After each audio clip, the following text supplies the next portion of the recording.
Hi, Nursing 452 students, it's Dr. Piontek here. I just wanted to give you a mid-module number 5 overview, and let's go ahead and start by looking at the course calendar. So we are in Module 5, and we're looking at the Population Health Project Teaching Plan. We're looking specifically at those SMART objectives that you want your audience to understand by the end of your presentation. All right, so these are very specific to the topic that you're going to be talking about. And we'll go into a little bit more detail on that, with that in a moment. We're going to be looking at your teaching methods, your resources used to put your presentation together, the visual aids that you're using to deliver information, and anything else that you find relevant. So when you go into Module 5, you'll see kind of a breakdown about this. If you remember back in Module 3, this is whenever you started that project draft. So you'll go back into Module 3, and I'll show you how to do that in just a moment, and where you're going to be filling in the SMART objectives and your teaching methods and resources and visual aids, if you have not done so already. So again, for Module 5, you're going to be doing an initial post, which would be discussion board number 3. This combines modules 5 and 6 together, which means that for discussion board number 3, this week you'll do your initial post, and then next week you'll do your response posts. And then, of course, keep turning in those journal entries. So even if you're not following a preceptor, you still need to be doing those journal entries if you're doing CEUs, or if you are interviewing key players, if you are doing any kind of webinars to equate to those 40 hours of your experiential learning. So let's go ahead into Module 5 and scroll down here. So again, looking at those objectives, methods, and resources for your plan. SMART objectives. So these are the objectives that you want your audience to gain from your presentation. So for example, if you are doing a presentation specific to childhood obesity and you are presenting to adults, one of your objectives might be, by the end of this presentation, 75% of the audience will be able to identify 2 risk factors associated with childhood obesity. So this is an example of a SMART objective. Timely, it's timed, the time period of the achievements by the end of my presentation. Okay, so that is the time element. Being specific, 75% of the audience will be able to list 2 risk factors. So it's very specific in the fact that you're giving a percentage. You want to know how many people in the audience are able to answer this question. And remember, nothing really is ever 100%, because you might have audience members who have to leave for a phone call. You might have them, playing on their phone. So you may not have 100%. So we don't really use 100%. It's not very realistic. 75% is always a really good marker. You can use a little bit higher if you know your audience and you know that they'll give you your undivided attention and they're not going to leave the room for anything. Measurable, again, that's 75%. You can measure that. You can measure if they can list 2 risk factors associated with childhood obesity.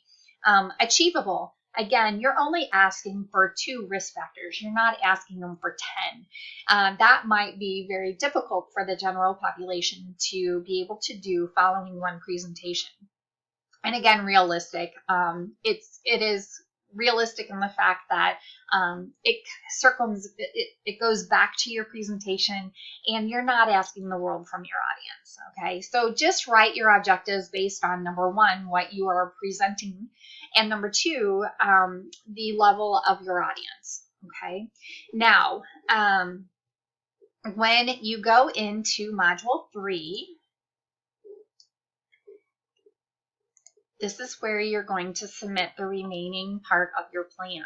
All right, so if you haven't done so already, you'll need to do questions 1 through 3. So here's question 1. All of you should have that completed. Question 2 should be completed. 3. And then question 4 is really specific to this module. So you are creating at least 3 of those SMART objectives that you want your audience to obtain from your presentation. and you're going to create an outline. So I want to see how your presentation is going to flow.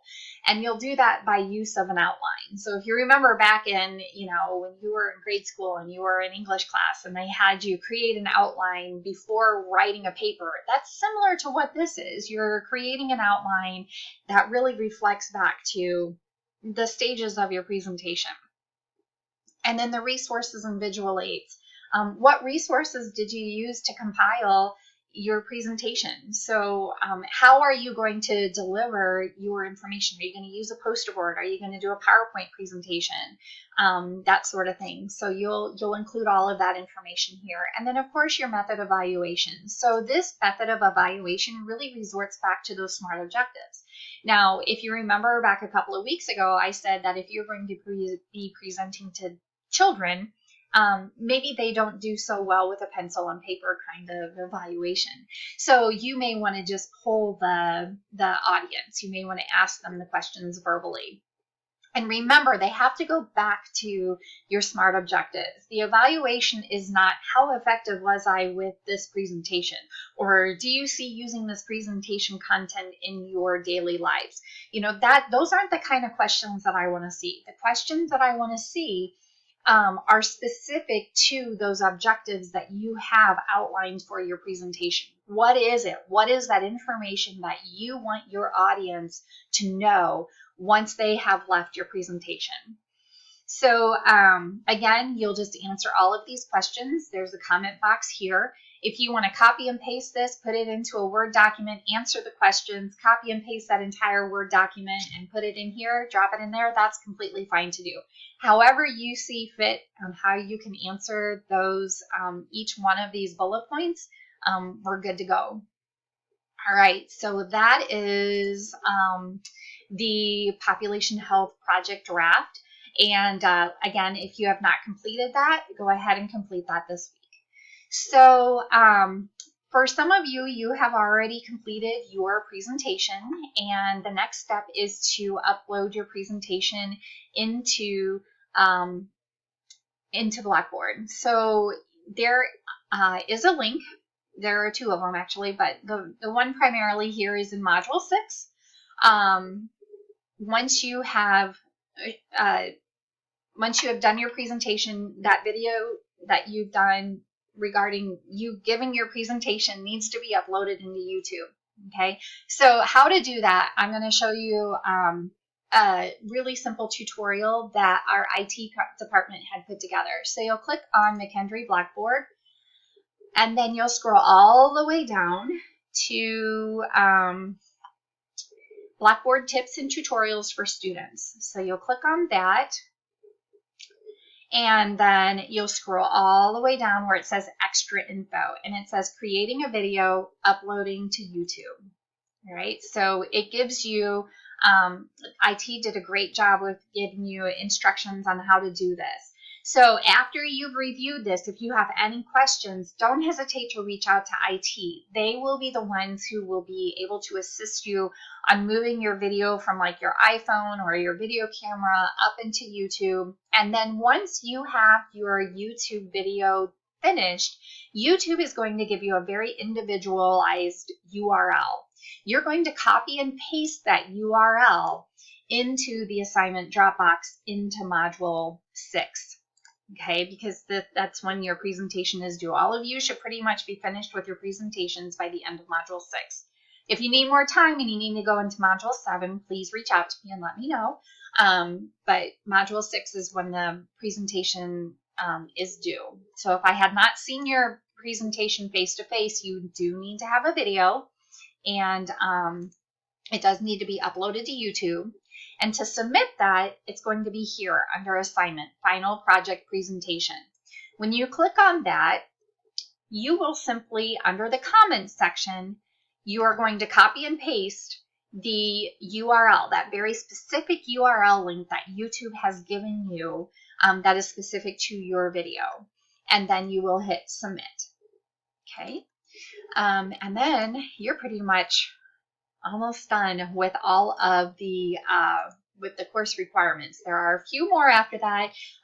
For those of you who are doing a preceptor experience, you will need the evaluation from your preceptor, the evaluation of the facility that you've done your hours. If you've done the experiential learning, or you've done the hours with your preceptor, I need all of the documented hours, either signed by me or by your preceptor, or by someone who had been at the webinar with you, who's or not the webinar, but like a conference with you. If you've done CEUs or webinars, I will need proof of that. So, screenshots work just fine. So when you go to submit that, you can just put that all in. There's unlimited submission attempts for that, and again, that'll come up probably in module 7 or 8. So I think it actually comes up in module 8. It's kind of like the end part of the course. But we'll talk about that a little bit later on. I just wanted to give you an overview of Module 5 and a little bit of Module 6 then. So again, if you have any questions or concerns, please do not hesitate to reach out to me. Continue doing those journal entries. So every time you meet with your preceptor, you're going to be writing a journal entry. For those of you who are not doing the preceptor option and you're doing the experiential learning hours, every time you complete a CEU or a webinar, or you're meeting with key players, you need to create a journal entry. So again, if you have questions about that, don't hesitate to reach out and contact me. So I look forward to talking to all of you soon. Thank you.